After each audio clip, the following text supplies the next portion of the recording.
Hello guys and welcome back to my channel once again. Ngasi exam inge do ngasi je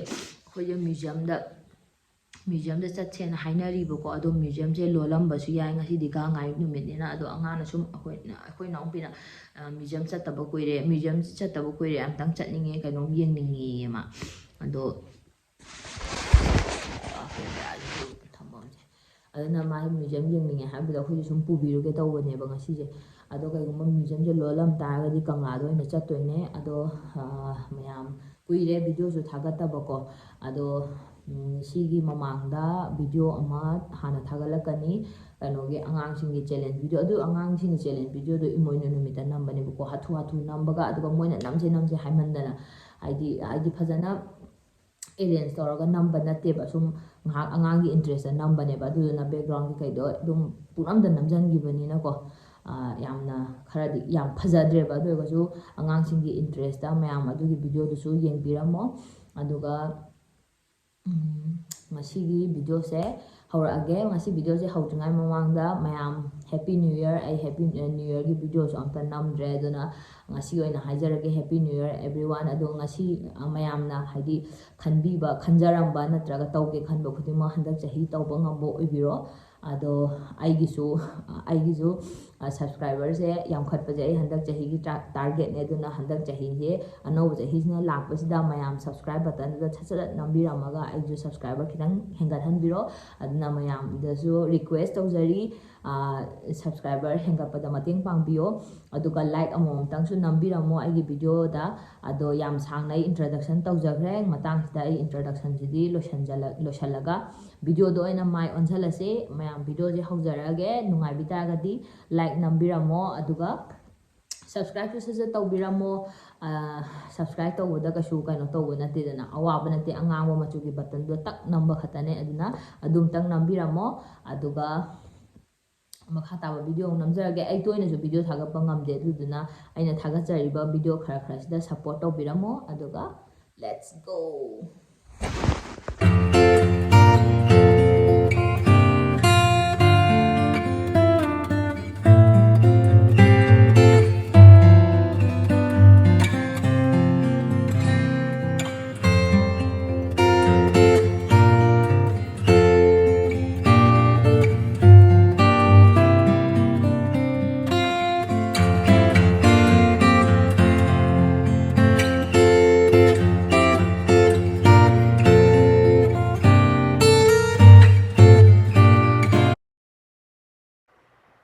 mayam akhoi huzik Kangla da su yaurae mama hoju ticket kakpa changre ai sida video namambagi lerambane ado museum da su thong lolamobni na khoi Kangla do ina lae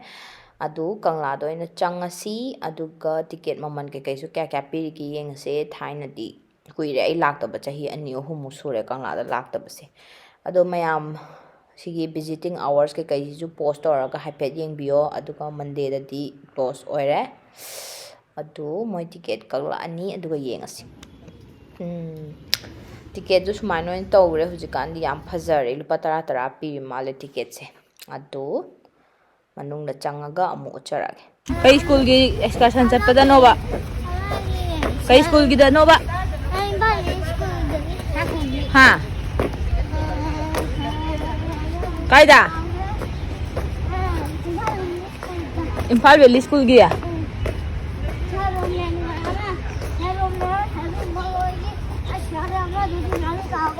nang ngai da ama da de adana liro siu Kangla ni kaino du Kangla na ti si je पैसा ना शदोर आगे ya kai gya पैसा yaw su sador kano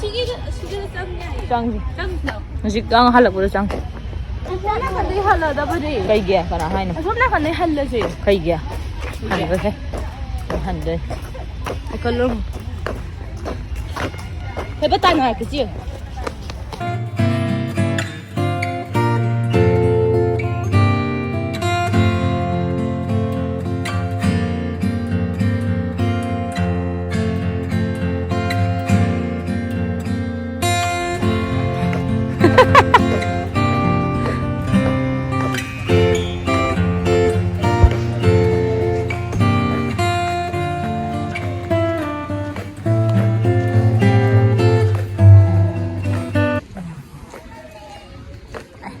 ꯀꯩꯗꯧꯔꯒꯦ ꯆꯪ ꯌꯥꯏ ꯀꯩꯅꯣ Remove your shoes high. ꯈꯣꯡꯎꯞ ꯂꯧꯊꯣꯛꯁꯤ ꯃꯌꯥꯝꯁꯤꯗ ꯂꯩꯕ ꯍꯤꯗꯣ ꯑꯃꯨꯛ ꯍꯥꯏꯐꯦꯠ ꯌꯦꯡꯉꯨꯁꯦ ꯁꯤꯒꯤ ꯍꯤꯁꯦ ꯑꯅꯤ ꯑꯃꯗꯤ ꯁꯤꯒꯤ ꯃꯌꯥꯏꯗ ꯂꯩꯕ ꯑꯅꯤꯁꯤꯕꯨꯗꯤ ꯔꯣꯌꯦꯜ ꯐꯦꯃꯤꯂꯤꯒꯤꯅꯤ ꯍꯥꯏꯗꯅ ꯑꯗꯨꯝ ꯀꯃꯟ ꯄꯤꯄꯜꯒꯤꯅꯤ ꯍꯥꯏꯌꯦꯕꯀꯣ ꯑꯗꯨꯒ ꯁꯤꯒꯤ ꯍꯤꯁꯦ ꯑꯆꯧꯕꯁꯦ ꯁꯤꯁꯤꯅ 64 ꯐꯤꯠ ꯁꯥꯡꯉꯦ ꯍꯥꯏ ꯑꯗꯨꯒ ꯃꯆꯥꯗꯨꯅ 62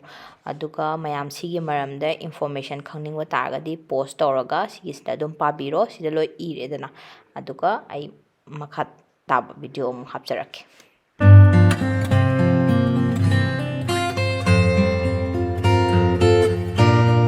ꯃꯌꯥꯝ ꯈ꯭ꯋꯥꯏ ꯐꯥꯔꯁꯇ ꯏꯕꯨꯙꯧ ꯄꯥꯈꯪꯕꯒꯤ ꯂꯥꯏꯁꯪꯗ ꯍꯥꯟꯅ ꯆꯪꯉꯒ ꯑꯩ ꯂꯥꯏ ꯍꯥꯟꯅ ꯁꯠ ꯈꯣꯏꯔꯝꯃꯨꯔꯒꯦ ꯑꯗꯨꯒ ꯃꯈꯥ ꯇꯥꯕ ꯚꯤꯗꯤꯑꯣ ꯑꯃꯨꯛ ꯍꯥꯞꯆꯔꯛꯀꯦ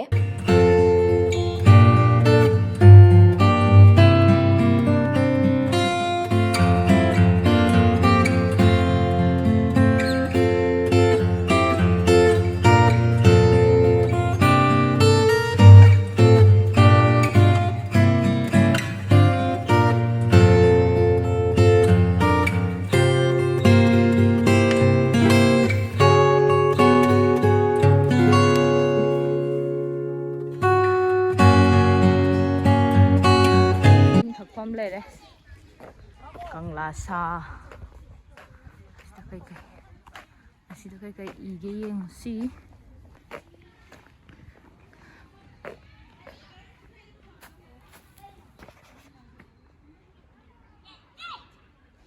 ꯂꯥꯛꯀꯦ ꯂꯥꯛꯀꯦ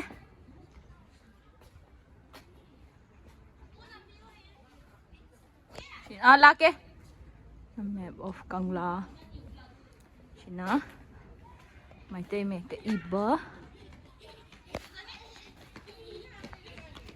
ला चंग याजालो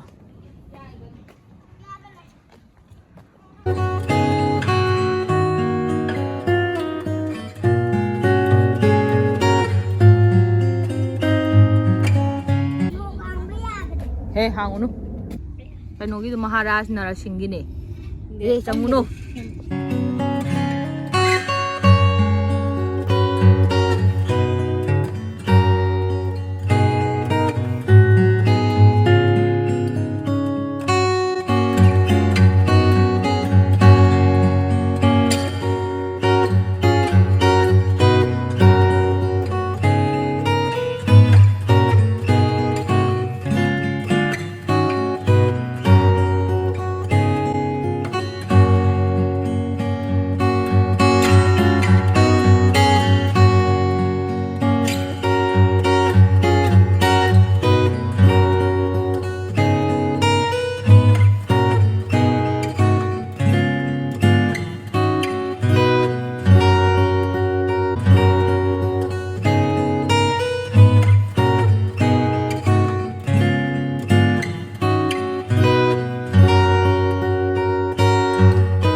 ꯃꯌꯥꯝꯁꯤ ꯅꯨꯡ ꯑꯆꯧꯕꯁꯦ ꯑꯃꯨꯛ ꯌꯦꯡꯁꯦ ꯑꯗꯨꯒ ꯁꯤꯒꯤ ꯅꯥꯀꯟꯗ ꯏꯔꯤꯁꯦ ꯁꯤꯁꯦ ꯑꯁꯤꯁꯨ ꯎꯠꯆꯔꯛꯀꯦꯀꯣ ꯃꯌꯥꯝ ꯑꯗꯨꯒ ꯄꯣꯁ ꯇꯧꯔꯒ ꯑꯗꯨꯝ ꯄꯥꯕꯤꯌꯣ ꯈꯪꯕꯤꯗꯕ ꯃꯤ ꯌꯥꯎ ꯇꯥꯔꯒꯗꯤ ꯑꯗꯨꯒ ꯑꯃꯨꯛ ꯃꯈꯥ ꯇꯥꯕ ꯚꯤꯗꯤꯑꯣ ꯑꯃꯨꯛ ꯍꯥꯞꯄꯛꯀꯦ ꯍꯧꯖꯤꯛ ꯑꯩꯈꯣꯏ ꯑꯃꯨꯛ ꯀꯩꯅꯣꯗ ꯍꯥꯏꯗꯤ ꯀꯪꯂꯥꯒꯤ ꯔꯣꯖ ꯒꯥꯔꯗꯦꯟꯗ ꯑꯃꯨꯛ ꯂꯥꯛꯑꯦ ꯑꯗꯨꯒ ꯔꯣꯖ ꯒꯥꯔꯗꯦꯟꯗꯁꯨ ꯆꯪꯉꯅꯤ ꯑꯗꯨ ꯂꯣꯏꯔꯒ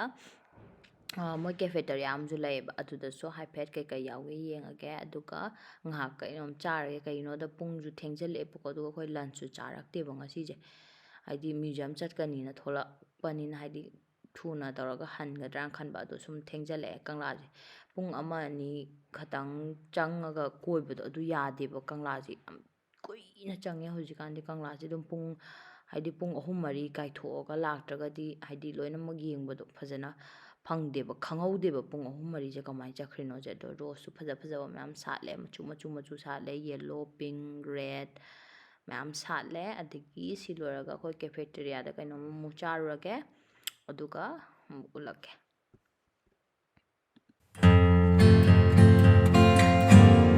ꯀꯅꯥꯝ ꯆꯥꯏꯗꯦ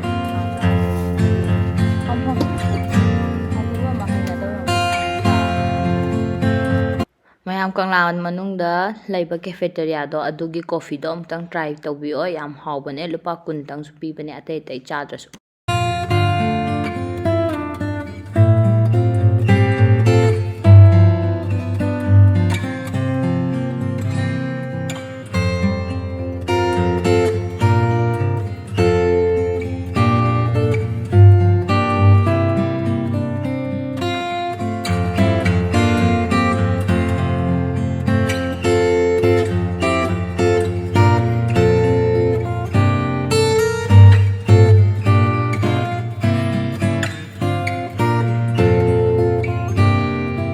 ꯆꯪꯕ ꯌꯥꯗꯦ ꯃꯥ ꯈꯪꯗꯦ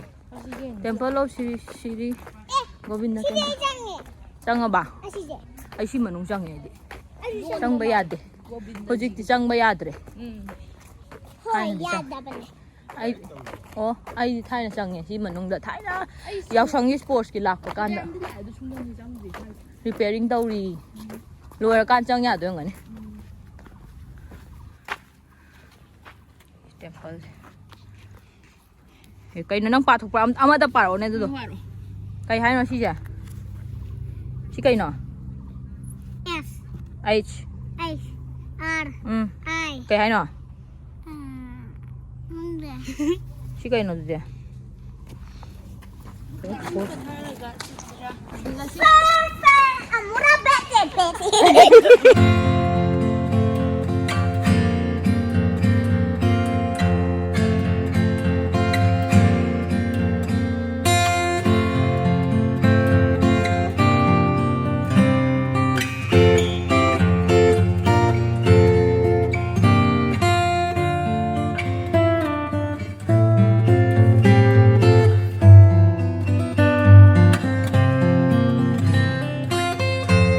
ꯊꯥꯏꯅꯒꯤ ꯑꯁꯥꯝ ꯔꯥꯏꯐꯜꯒꯤ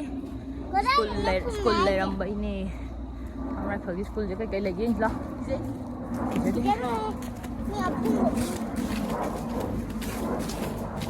ꯍꯤꯟꯗꯤꯅ ꯏꯖꯣꯗ꯭ꯔꯣ ꯑꯗꯨꯅꯅꯦ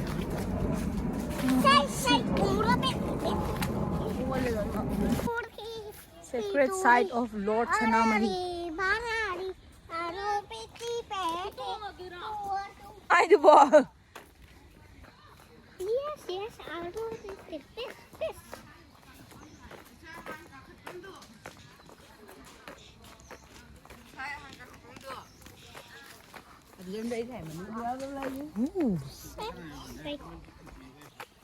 Nang kizadro? Kaya. Nang kizadro? Kaya. Sida nila ramay ay doon nahan pamaga. Kaya. Kaya. Sida pamala ramay ay doon. Kaya mami. Jinghay Pukri. This is an important sacred pond. Hả? Cùng đáp vậy đi, cùng đáp.